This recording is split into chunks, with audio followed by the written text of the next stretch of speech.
지금부터 교보교육재단에서 주최하는 2024 교육심포지엄을 시작하겠습니다. 깊이 있는 소통을 고민하며 이 자리에 참가해주신 여러분께 진심으로 감사드립니다. 저는 오늘 진행을 맡은 교보교육재단 김한나입니다.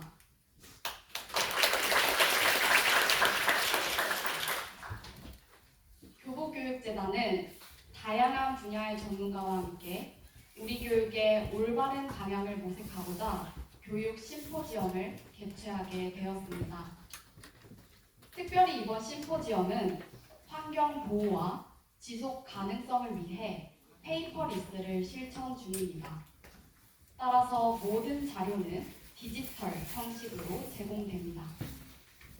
배너와 생수병에 부착된 QR코드를 휴대폰 카메라로 스캔하시면 자료집을 다운로드 받으실 수 있습니다. 그럼 본격적으로 심포지엄을 시작하며 교보교육재단 최화정 이사장님께서 인사 말씀을 해주시겠습니다. 큰 박수 부탁드립니다. 강연자분들과 함께 3부 종합토론을 진행합니다. 강연을 들으면서 궁금하신 부분은 QR코드를 통해 온라인으로 질문하시면 됩니다. 질문자 중 10분을 추첨해 스타벅스 모바일 상품권을 드리오니 여러분들의 적극적인 참여와 질문을 부탁드립니다. 그럼 1부 세션의 첫 번째 강연을 시작하겠습니다. 디지털 미디어와 소통의 진실성 위기에 대해 이은주 교수님께서 발표해 주시겠습니다. 이은주 교수님은 서울대학교 언론정보학과 교수로 재직 중이시며 SSK 디지털 소통과 지속가능성 연구단의 책임 교수를 맡고 계십니다. 환영의 박수, 큰 박수 부탁드립니다.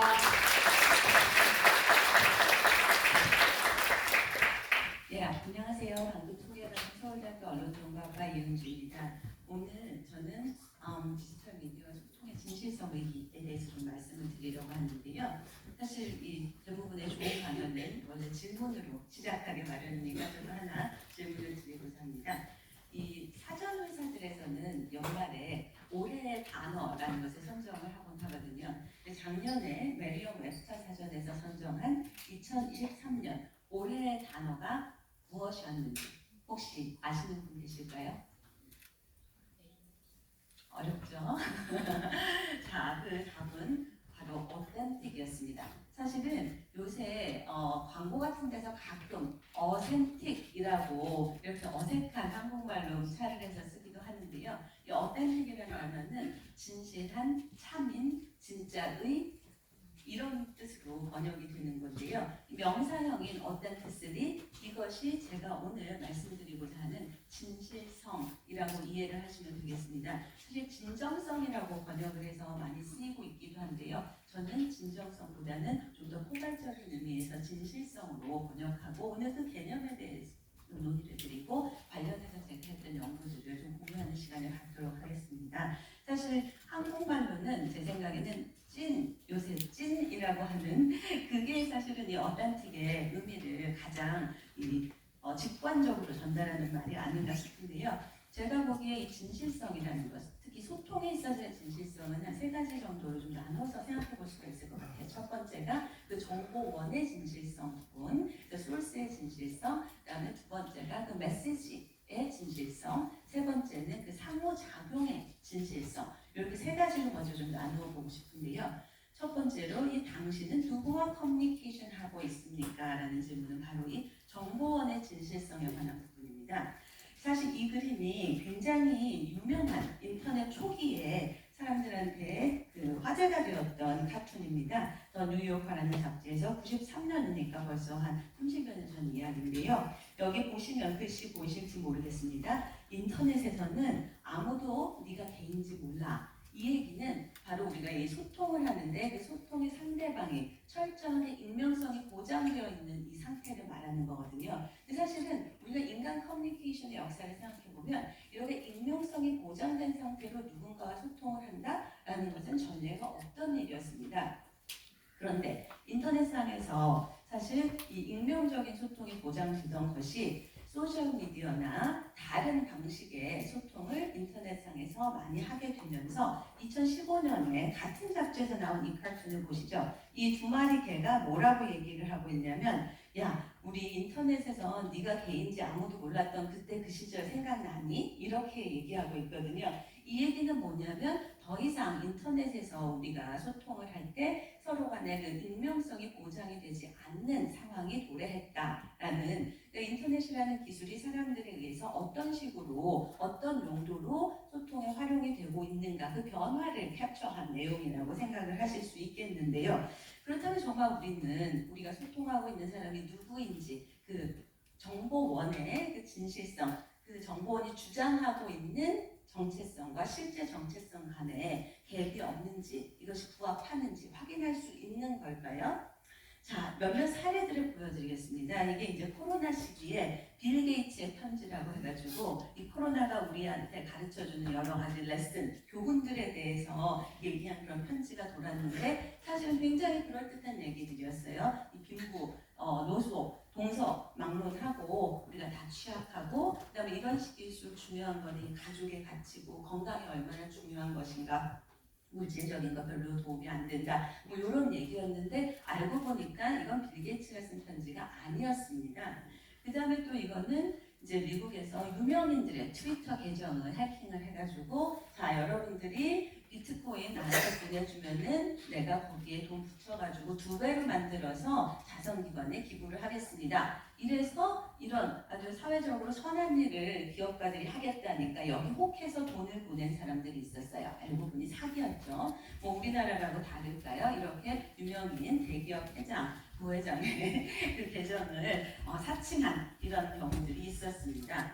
또한 광고에서도 이 유명인들을 도용해서 요새 이제 여러분들 이따 말씀 또 드리겠습니다만 딥페이크라고 해서 이 기술의 발전으로 인해서 이 동영상을 감쪽같이 만들어낼 수 있게 되었죠. 그래서 이런 식으로 유명인을 광고에 도용하는 사례들 그 다음에 최근에 우리나라에서는 이렇게 주식 리딩방 여기서 이제 피해를 본 유명인들이 국회에서 기자회견을 하는 일도 있었습니다. 대책을 마련해 달라. 우리 평판이 훼손되고 있다. 또 우리로 인해서 선량한 시민들이 잘못된 투자에 관여해서 손해를 보고 있다. 자, 그 다음에 또 여기서 보면은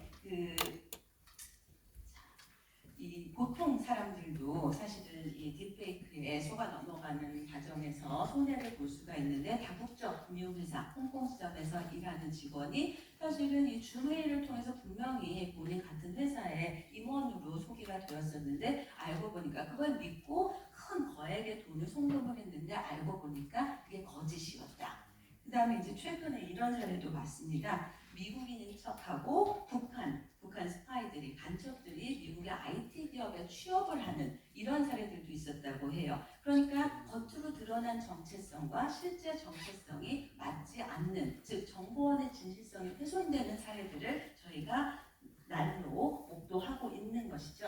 또 이것뿐이 아니라 여러분들 이 온라인에서 쇼핑하실 때 또 뉴스 보실 때 댓글 많이 보시잖아요. 여기 보니까 제가 뭐 특정 기업을 폄훼하고 싶은 생각은 전혀 없습니다만 여기서 회사 직원들을 동원해가지고 자사 상품에 긍정적인 리뷰를 달게 한다거나 심지어는 소개팅 앱이었는데 알고 봤더니 그 소개팅을 할 수 있는 상대방 여성으로 생각했는데 회사 직원이 가짜로 프로필을 만들어서 올린 경우였더라. 그 다음에 또 댓글에 다른 사례로 학원가에서도 이렇게 직원들 이해 당사자를 동원해서 사람들로 하여금 잘못된 그 서비스나 상품에 대한 인식을 갖게 만드는 이런 부분들이 있었습니다. 이게 우리나라만의 일은 아닌 것이 이제 영국 상무부에서 작년에 편찬한 퍼블리시한 그런 리포트에 보면은 온라인 리뷰, 그러니까 영국 사람들이 많이 이용하는 온라인 상거래 사이트에서 가장 많이 쓰는 세 개 카테고리에 속하는 그런 상품들에서 리뷰들을 이제 조사를 해봤더니 그 중에 11%에서 15%가 가짜였다. 그래서 저희가 이제 인돌스먼트라는 말 대신에 온돌스먼트라고 해가지고 자기 상품 자화자찬하는 이런 경우를 말하는 거거든요. 그러니까 본인들의 상품이나 서비스에는 긍정적인 리뷰를, 또 자기네들의 경쟁사의 상품이나 서비스에는 부정적인 리뷰를 다는 이런 상황들이 발견됐는데, 흥미로운 것은 자, 이 사이트에서 리뷰에 좀 이상한 점이 발견됐으니까 여러분들 조심하세요라고 얘기를 해줘도 정작 소비자들이 그 리뷰를 보고 판단을 하는 데는 별로 영향을 주지 않더라라는 점이죠. 또 최근에 이런 사례들도 있었습니다. 이 한국인으로서 죄송하다라고 이 동계올림픽에서 이제 달았는데, 내용을 알고 보니까 한국인 스포츠선수를 비난하는 그런 내용이었는데 알고 보니 한국인이 아니고 중국인이란 댓글이었다. 아시안 게임에서도 그런 일이 있었죠. 이게 사실은 뭐 차이나 게이트라는 무시무시한 이름을 붙이기까지 했었는데, 사실 포털 사이트에서 이제 8강전을 앞두고 축구 중국하고 우리나라의 경우에 자, 응원 댓글을 남겨주세요 하고 응원 클릭을 남겨주세요 했는데, 다음 사이트에서 중국을 응원하는 클릭이 한 90% 정도 된 거예요. 그러니까 이게 우리나라 사이트인데 어떻게 중국 응원이 이렇게 압도적으로 많을까 해서 추적을 해봤더니 한 2개 정도의 해외 계정에서 200만 개, 수백만 개에 달한 2천만 개에 달하는 이 클릭이 들어왔더라, 몇 시간 안에. 그래서 이제 조작의 의미가 짙은 건데요. 자, 이런 부분들, 이제 상업적인 맥락에서도 이렇게 본인의 정체를 속이고 댓글을 달므로써 여론을 호도하고 여론을 misrepresent하는 그런 사례들이 발견이 됨에 따라서, 자, 이게 그냥 스포츠 경기가 아니라 사실은 국가적으로 중요한 어떤 의사결정을 하는 데 있어서 정책 결정에 있어서도 이런 식의 여론 조작이 발생할 수 있을 거 아니냐라는 경계심을 높이게 한 사례들입니다. 자, 이런 부분들이 이제 정보원의 진실성에 관한 그 아이덴티티에 관한 부분이었다면은, 사실은 메시지의 진실성에 관한 논의도 여러분들 익숙하실 텐데요. 가짜뉴스라는 말로 굉장히 잘 알고 계실 거고, 그래서 공식적인 그런 전문 용어로는 허위 조작 정보라고 얘기를 하고요. 코로나 시기를 거치면서 인포데믹이라는 말도 아마 들어보셨을 거예요. 그러니까 이 정확하지 않은 정보가 삽시간에 널리 빨리 확산이 됨으로 인해서 문제에 대한 그 진단을 정확한 진단을 받고 해결책을 구하는 것을 오히려 어렵게 만드는, 그러니까 나쁜 정보, 옳지 않은, 사실이 아닌 틀린 정보가 전염병처럼 빨리 확산되면서 부정적인 결과를 가져오는 현상, 이것을 이제 인포데믹이라고 했었는데요. 이 메시지 진실성이 훼손된 사례들 중 몇 개 알려드릴게요. 자, 이 코로나 시국에 이제 영국에서 5G 기지국을 통해서 코로나 바이러스가 확산된다는 그런 잘못된 정보를 믿고 사람들이 이 5G 기지국에 막 방화를 했어요. 불을 지르는 이런 어처구니 없는 사건들이 있었고요. 그 다음에 아주 슬픈 비극적인 사건으로는 이 메탄올이 코로나 예방과 그 치료에 도움이 된다라는 잘못된 정보를 믿고 많은 사람들이 메탄올을 마심으로써 사망하는 그런 비극적인 사태도 있었습니다. 또 이 우크라이나 지금도 전쟁이 새로운 국면을 맞고 있는 것 같은데, 이 초기에 우크라이나 대통령 젤렌스키가 저렇게 비디오를 통해서 동영상으로 자국 군인들한테 자, 우리 이 전쟁 포기하자, 항복하자, 투항해라, 이런 메시지를 전하는 게 소셜미디어에 올라왔는데, 이게 바로 그 딥페이크를 이용한 가짜 동영상이었던 거였고요. 그 다음에 작년 5월에는 미국에서 이 국방성 펜타곤이라고 하죠. 여기 폭파 사고가 있었다 해서 주식시장에 출렁하는 그런 사건이 있었습니다. 근데 이것도 AI로 만든 가짜 사진이었다. 이게 나중에 드러났죠. 자, 그 다음에 최근에 미국 지금 대선 2주 정도 남겨놓고 있는데, 이렇게 대통령 후보가 나서서 가짜 뉴스를 전달하고 있기도 하죠. 이런 사진을 보이기도 하고, 우리나라에서도 뭐 유사한 사례로 이렇게 야당 대표에 대한 가짜 뉴스 이렇게 전파하다가 그 벌금을 물는 이런 사례도 있었습니다. 자, 최근에 문제가 크게 됐던 국가적인 위기다라고까지 얘기를 했던 사태, 이 딥페이크 아시죠? 이 성적인 동영상을 가짜로 만들어서 그런데 이것이 이전에는 좀 알려진 이 연예인들을 중심으로 해서 피해자들이 발생했다면 이 굉장히 심각한 문제로 다가왔던 거는 지인들, 뭐 심지어는 가족들, 학교 선생님 이런 쪽으로까지 피해 범위가 무차별적으로 확산이 되고 실제로 이런 범죄를 저지르는 사람들이 우리 학생들이라는 점에서 굉장히 사회적으로 공분을 일으키고 이건 현재 진행형의 문제이죠. 그래서 외신에서도 이것을 굉장히 비중 있게 다뤄서 이 딥페이크 음란물 취하법 1위로 이렇게 명명이 되는 불명예를 겪기도 했습니다. 자, 우리가 이제 AI 관련해서 소위 이 헐루시네이션이라고 얘기를 하죠. 이게 그 거짓 정보를 AI가 답변을 해주는 거예요. 이 생성형 AI라고 해서 챗 GPT 많이 들어보셨지 않습니까? 이제 질문을 하면 이용자가 질문을 하면 거기에 이제 답변을 해주는데 너무나 어처구니 없는 답들을 하는 경우에서 환각이라고 얘기를 하죠. 뭐라고 질문했냐면 야 하루에 돌을 우리가 몇 개나 먹어야 해 건강하려면 이런 식으로 능청스럽게 질문을 던졌더니 하루에 적어도 하나의 돌 한 개씩은 먹어줘야 되고 그다음에 이거를 아이스크림이나 다를 좀 섞어서 먹으면 좋다 이렇게 심지어는 무슨 버클리 있는 어떤 대학 교수가 그랬다라는 식으로 갖다 붙이기까지 합니다. 근데 오른쪽에 있는 사례는 피자 만들어 보신 분들, 드셔보신 분들 가끔 그 치즈가 또 떨어지지 않습니까? 이 자꾸 치즈가 떨어지는데 어떻게 해라고 했더니 무독성 풀로 붙이면 된다 이렇게 조언을 해주기도 해서요. 이런 것들이 자 AI가 아직 얼마나 갈 길이 뭔가를 보여주는 사례로 회자가 됐죠. 한글로 해도 비슷한 경우들이 있습니다.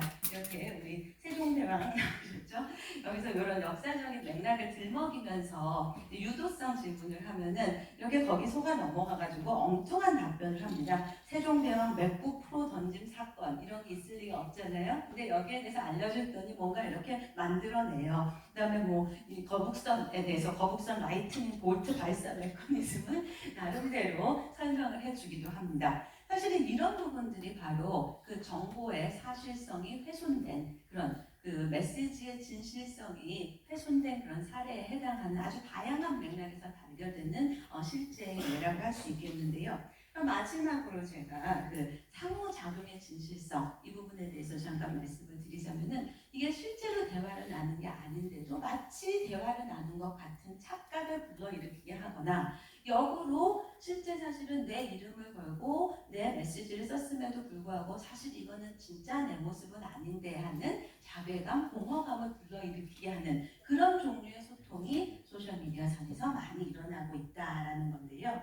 이렇게 보면은 오늘 뭐 여러 번 나오는 것 같은데 그 일론 머스크 같은 경우에 이렇게 트위터 지금 X죠 이 플랫폼에서 질문을 던지고 사람들한테서 이렇게 답변을 받기도 하고 또 일반 이용자가 이런 유명인한테 평생 가야 한번 만나볼 그럴 일 없는 유명인한테 질문을 던졌더니 또 답을 또 해줍니다.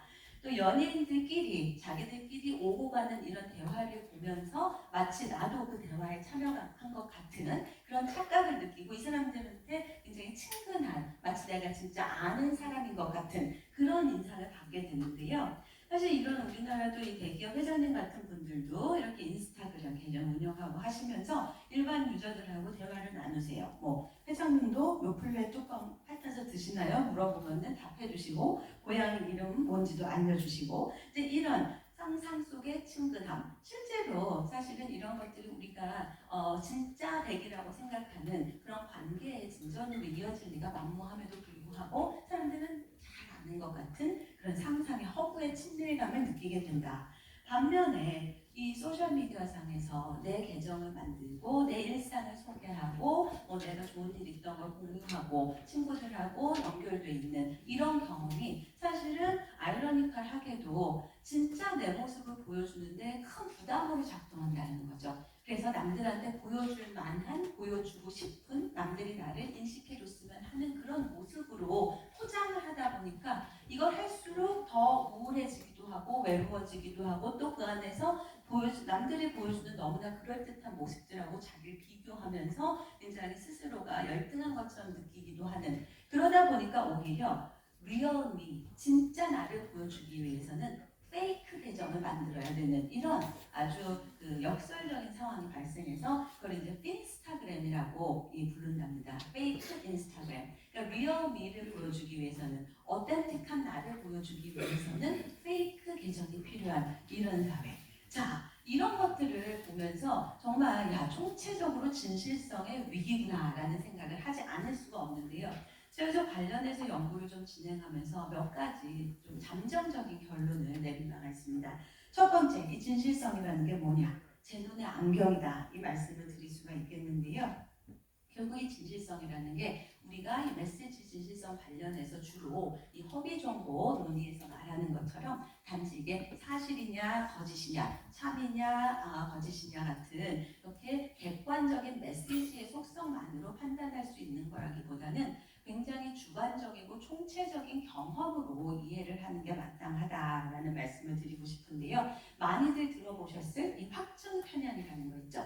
confirmation bias라고 얘기를 하는데 사실은 이 확증 편향이 다른 게 아니라 우리가 이제 좀 협의로 많이 얘기를 하기는 보수는 보수 쪽 메시지만 믿고 진보는 진보 쪽 메시지만 믿는다. 이것도 확증 편향의 한 사례이기는 하나 확증 편향이라는 건 기본적으로 사람들이 기존에 가지고 있는 지식이나 가치, 신념, 의견에 부합하는 정보를 더 선호하고 그러한 정보를 더 사실로 받아들이는 경향이라고 생각을 하시면 되겠습니다. 이걸 이제 우리 진실성에 대한 평가하고 연결시켜서 생각해 보면은 내가 생각하는 정보원, 그 정보원은 어떤 사람이지, 내가 생각하는 메시지, 그 토픽에 관련된 지식, 그 다음에 내가 생각하는 진짜 상호작용이라면, 진짜 소통이라면 이런 거지라고 생각하는 나름의 그 기대라는 게 있기 마련인데 그 기대에 부합하는 경험을 하게 되면 이건 참이다, 진짜다라고 별 의심 없이 그대로 받아들이는 것이고 그렇지 않은 경우에는 잠깐만 이게 왜 그렇지? 이거 아닌 것 같은데 거짓인 것 같은데 이 사람 그 사람 아닌 것 같은데 이 메시지 틀린 것 같은데 이거 상호작용 아니고 짜고 치는 고스톱 같은데 이렇게 평가를 하게 된다는 거거든요.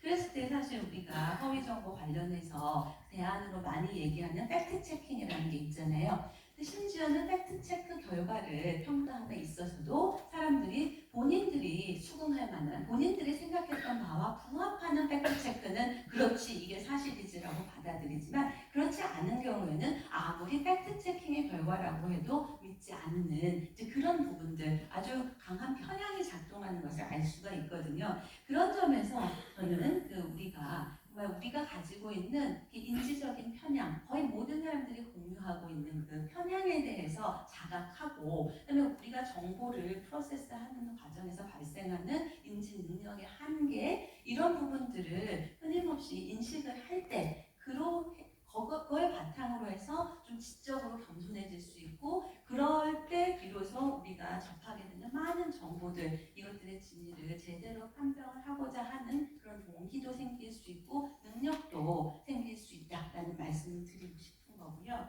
두 번째 메시지는 사람들이 또 항상 진실을 알고 싶어 하는 것도 아니다라는 점입니다. 우리가 생각할 때, 이거 거짓인 줄 알면 누가 그걸 믿겠어? 이게 거짓인 줄 알면 누가 그 메시지를 공유하겠어? 이렇게 생각을 하지만 사실 그렇지 않거든요. 사람들이 이 진실을 탐구하고자 하는 혹은 정확성에 대한 욕구라는 것이 항상 그렇게 확연하게 각인되어 있는 건 아니라는 점인데요. 이 사람 누군지 혹시 아실까요?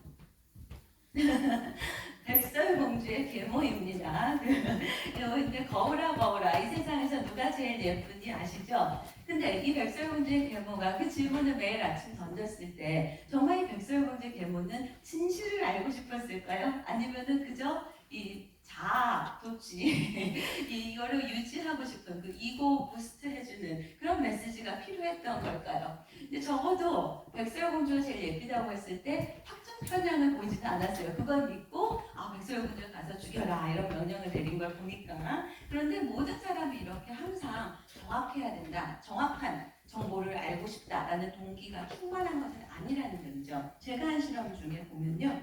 여기서 그 사람들로 하여금 어떻게 하면은 좀 정보를 접했을 때 그냥 무조건 속아 넘어가지 않고 좀 따져보고 찬찬히 판별을 하도록 만들 것인가. 그래서 맨 왼쪽에 있는 조건에서는 우리가 통상 접하는 소위 리터러시 교육에서 많이 쓰는 그런 메시지를 동영상으로 만들어서 보여줬습니다. 가짜뉴스가 이렇게 횡행하고 있다. 그리고 가짜뉴스로 인해서 이렇게 피해가 발생한다. 그러니까 여러분들 조심하시라. 이제 그런 메시지를 비디오로 보여줬고요. 두 번째 조건에서는 그냥 질문을 던졌어요. 여러분들 가짜뉴스 접하신 경험이 있을까요? 가짜뉴스를 일상에서 접한 적이 있다면 어떤 경로를 통해서 접하셨을까요? 정도의 그냥 질문을 던졌습니다. 그리고 컨트롤 조건에서는 아무 질문을 하지 않고 비디오도 보여주지 않았어요. 그게 그러니까 기본값이 되는 건데요. 그리고 저희가 참인 정보와 거짓인 정보를 보여주면서 이게 얼마나 사실인 것 같아요? 라고 물었습니다. 그랬을 때 맨 오른쪽에 그 기본값에 해당되는 통제 집단에서는 사실이건 거짓이건 별 구별을 못하고 다 거의 이거 참 아니야? 라고 그 진실값을 높이 평가하는 경향을 보였는데요. 사실 이 프라이밍이라고 얘기한 프라이밍이라는 건 우리가 어떤 정보를 접했을 때 머릿속에서 관련된 개념이 활성화가 되면서 그 활성화된 개념이 그 후속적인 판단이나 결정에 영향을 주는 현상, 이것을 프라이밍이라고 하는데, 방금 전에 그 미디어 리터러시 비디오를 보거나 아니면 내가 가짜뉴스 언제 봤었지? 생각을 한 번이라도 응답하기 위해서 해본 사람들 같은 경우에는 전체적으로 이거 가짜인 것 같은데 하는 그런 경향이 높아졌습니다. 그래서 진실성을 상대적으로 통제 집단에 대해서 낮게 평가하는데 더 중요한 것은 진위 판별, 진짜 정보와 가짜 정보 간에 구별하는 능력이 조금 나아진 거예요. 그러니까 통제 집단은 진짜고 가짜고 간에 다 그냥 이거 참인 거 아니야? 이렇게 했다면 이 타이밍이 된 조건에서는 가짜뉴스에 대해서 한 번 더 생각해보게 만든 그런 조건에서는 사람들이 조금 더 신중하게 생각해서 참 거짓을 분별할 수 있게 되는 이제 그런 환경이 만들어졌다라는 거고요. 이게 사실은 저희 최근에 그 아까 말씀드린 그 AI, 생성형 AI의 환각 효과 관련해서였는데 이것을 그 여러분들 챗 GPT 써보신 분들은 아시겠지만 거기 밑에 경고 메시지가 있어요. 마치 담뱃갑에 이 태양 걸리십니다, 담배 피시면 이런 거 있는 것처럼 챗 GPT에서도 그 밑에다가 챗 GPT가 틀릴 수 있으니까 정확한 정보를 좀 확인해 보세요라는 일종의 경고, 워닝을 줍니다. 자, 그런데 그런 경고가 있고 없고 한 조건에 따라서 사람들이 그 AI가 만들어내는 그 정보의 참 거짓을 정말 제대로 잘 분별하는가? 이 부분이 달라지더란 말이죠. 그리고 사실은 이 거짓 정보를 싫어하는 정도, 이 부분이 방금 그런 워닝 메시지를 줬을 때 더 커지더라. 즉 이런 워닝 혹은 프라이밍 이런 기제들이 사람들로 하여금 평상시에는 별로 신경 안 쓰고 그냥 다 그렇거니 그렇지 하고 받아들이던 정보를 좀 눈여겨서 생각해보게 만든다라는 거거든요. 근데 팩트체크 메시지 아까 잠깐 말씀드렸습니다만 이 실험에서는 팩트체크 메시지 결론이 본인의 의견하고 일치할 때와 일치하지 않을 때를 나눠서 보여줬어요. 아까 확증 편향 말씀드렸잖아요. 여기서 보실 수 있는 건 저 오른쪽에 있는 세 가지 메시지, 그다음 왼쪽에 있는 세 가지 그 조건 이렇게 있는데 오른쪽이 전체적으로 높잖아요. 그 얘기는 자기 입맛에 맞는 팩트체크 메시지를 더 공유하고자 한다라는 것입니다. 자기 입맛에 맞지 않은 내가 생각하는 거랑 반대 방향의 결론이라면 팩트체크 메시지 남들하고 공유하고 싶지 않아 이렇게 되는 건데요. 더 흥미로운 것은 그렇게 전체적으로는 별로 공유하고 싶지 않아 하지만 저희가 그럼 이 팩트체킹을 누가 하는 게 더 효과적일까? 이걸 보기 위해서 세 가지로 다르게 했거든요. 전문가들이 하는 경우와 크라우드 소싱으로 하는 다수의 사람들이 참여해서 하는 경우와 그다음에 AI가 팩트 체킹을 하는 경우로 나눠서 제시를 해줬거든요.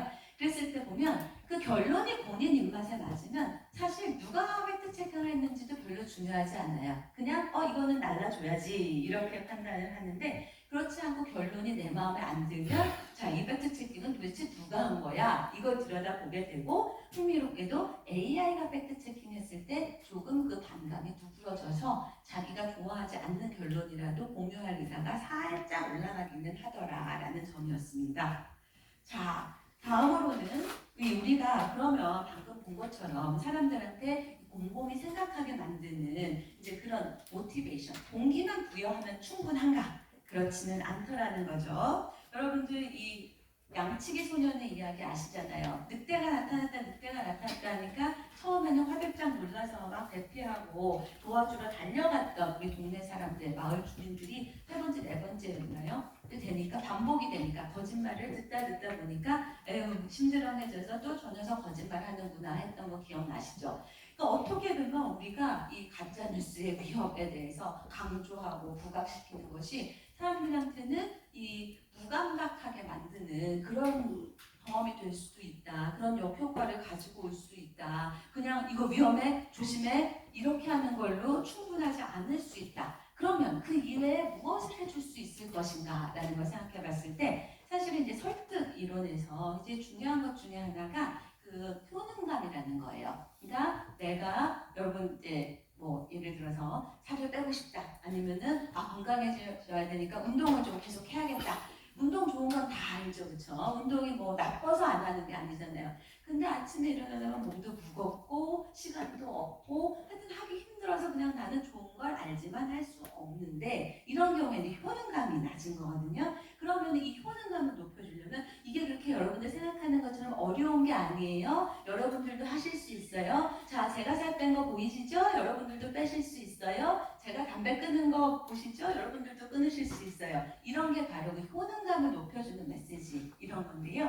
이 정보의 진입 판단에 있어서도 가짜 뉴스로 인한 그 폐해를 보여주는 그런 메시지만 보여주는 그러니까 그 일종의 위협 소구라고 얘기를 합니다. threat appeal이라고 얘기를 할 수 있는데 그 위협만 보여주는 경우하고 그것에 비해서 이렇게 가짜 뉴스로 인한 피해가 막심합니다. 그러면 여러분들은 어떻게 할 수 있을까요? 가짜 뉴스 이거 걸러내는 거 어렵지 않아요. 그냥 정보원이 누군지 한번 좀 살펴봐 주시고 너무 과도하게 과장된 내용이 없나 좀 봐주시고 크로스체크 한번 구글 검색만 간단히 해주시고 이러면 충분히 걸러집니다. 이렇게 쉽게 얘기를 해주는 효능감을 높여주는 그런 메시지를 추가를 한 경우 그 다음에 이제 통제 집단은 그런 아무런 메시지도 보여주지 않은 경우를 비교를 해봤을 때 여러분이 보시는 것처럼 저 진짜 메시지와 가짜 메시지 파란색과 초록색 간의 그 차이가 바로 그 위협하는 메시지에 더해서 효능감을 높이는 메시지까지 같이 줬을 때 가장 높게 나타나더라. 그러니까 이 효능감을 일깨워주는 거. 그러니까 리터러시 교육을 할 때 필요한 것은 가짜뉴스가 얼마나 만연해 있고 심각한 문제인가 뿐만 아니라 여기에 어떻게 하면 우리가 가짜뉴스에 속아 넘어가지 않는가까지를 알려주는 게 그만큼 중요하다라는 말씀이고요. 이게 저 앞에서 정보원 그 다음에 메시지 얘기를 했는데 사실 이 커뮤니케이션 채널, 그 미디움이 가지는 효과도 있다라는 거예요. 이 제가 한 연구에서 이 가상의 의학 전문 기자를 소개를 하고 이 의학 전문 기자가 한쪽 조건에서는 이 페이스북 메시지로 이 저탄고지, 이 다이어트 이게 되게 좋다라는 얘기 그 다음에 또 다른 데서는 식후에 껌을 씹어주는 게 구강 건강에 좋다 이런 건강 관련 메시지를 동일한 메시지지만 한 조건에서는 이렇게 페이스북 메시지로 쓰고 다른 조건에서는 신문에 칼럼을 쓴 것처럼 의학 전문 기자의 사례를 보여줬습니다. 근데 이랬을 때 저희가 보고자 했던 거는 바로 이 커뮤니케이션 채널이 소셜미디어를 통한 거냐 아니면 매스미디어를 통한 거냐에 따라서 사람들이 그 메시지의 숨은 의도를 의심하는 정도 그러니까 이게 얼마나 진실한 메시지인가 이걸 의심하는 정도가 달라질 수 있다고 본 거거든요. 왜냐하면 우리가 매스미디어는 사실은 이걸 통해서 사람들의 영향력을 행사하고자 하는 의도 이런 부분들을 보통 의심을 하고 소셜미디어의 경우에는 대인 커뮤니케이션 채널로 보기 때문에 우리가 아는 사이에 거짓말 안 하지 이렇게 볼 수 있다라는 기존 연구가 깔려 있는 거였고요. 그 다음에 이걸로 인해서 숨은 의도를 의심하게 되면 사람들이 그 여기서 강조하는 권하는 메시지에서 권하는 그런 행동을 하고자 하는 그런 의도나 아니면 그 행동에 대한 평가, 태도가 달라지지 않을까 하는 건데요. 근데 모든 사람들이 그렇게 커뮤니케이션 채널에 따라서 메시지의 숨은 의도를 의심하는 정도가 달라지는 게 아니라 이 채널이 뭔가 요거까지를 감안해서 메시지의 숨은 의도를 평가한다라는 건 상당히 좀 인지적으로 부지런한 이제 그런 노력이 필요한 그런 과정이기 때문에 건강에 관심이 많은 사람들한테서 그런 채널 효과가 나타날 것이다 라고 봤고 실제로 그런 결과가 나왔습니다. 그래서 건강에 관심이 많은 사람들은 소셜미디어 메시지를 봤을 때 숨은 의도가 별로 없을 거다. 이 뉴스 칼럼보다는 그렇게 생각했고 숨은 의도를 의심하지 않기 때문에 해당 메시지에서 주장하는 바를 더 긍정적으로 평가하고 그 행동을 실제로 할 의향을 보였다라는 결과였고요.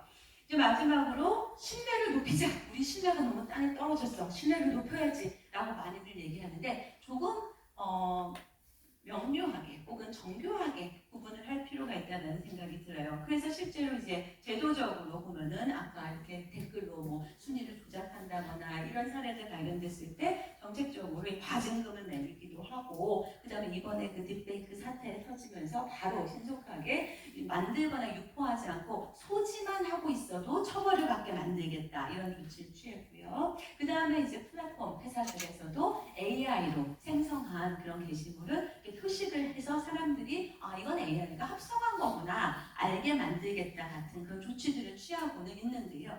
실제로 그래서 이게 사람들의 신뢰를 높인다라는 것은 다소 오해의 소지가 있다고 저는 생각하고, 이게 아니라 신뢰할 만한 정보 환경을 만들어주는 것, 이게 중요한 것이 아닌가라는 생각을 하는 거거든요. 근데 이제 진실 기본값이라고 해서 truth default, 커뮤니케이션에서는 아주 오래된 개념입니다. 우리가 커뮤니케이션 할 때는 당연히 기본값으로 이거를 참이겠거니 하고 믿고 들어가는 게 정상이다라는 거거든요. 근데 이게 정상이 문제가 되기 시작한 건 거짓말하는 사람들이 너무 많아져서 그런 거예요. 모든 사람들이 여전히 본인이 참이라고 알고 있고 그렇게 믿고 있는 것들만 말한다면 저 진실 기본값이 문제가 될 이유가 없습니다. 그런 의미에서 이 정보 환경의 진실성을 회복하는 거, 이게 중요하고, 저희가 요새 관련해서 AI의 신뢰성 얘기 많이 하잖아요. 이런 경우에 있어서도 이 기술의 신뢰성 높이는 것, 제도를 통해서 이 부분을 확보해 주는 것, 마찬가지로 이 인간 이용자들이 신뢰에 대해서 어떻게 인식하고 이해하고 반응하는가에 대해 알게 되는 것, 이런 연구들 제가 아까 소개해 주신 그 센터에서 하고도 있고요. 그래서 사실은 이게 야우리우스가 명상록에서 한 말이라고 해요. If it is not right, do not do it. If it is not true, do not say it. 그러니까 옳은 일이 아니면 하지 말고 참이 아니면 말하지 말라예요. 동양에서도 길이 아니면 가지 말고 말이 아니면 듣지 말라라는 말이 있지 않습니까? 그러니까 결국은 저희가 오늘 이 디지털 미디어와 소통의 진실성 얘기를 하는데, 디지털 미디어의 여러 가지 속성으로 인해서 정보의 진실성의 위기 강화되고 증폭된 것 맞습니다. 하지만 보다 본질적으로는 우리가 이러한 철학을, 아주 기본적인 가치를 가지고 있다면 사실 그런 문제들을 줄여나갈 수 있을 거라고 생각합니다. 들어주셔서 감사합니다.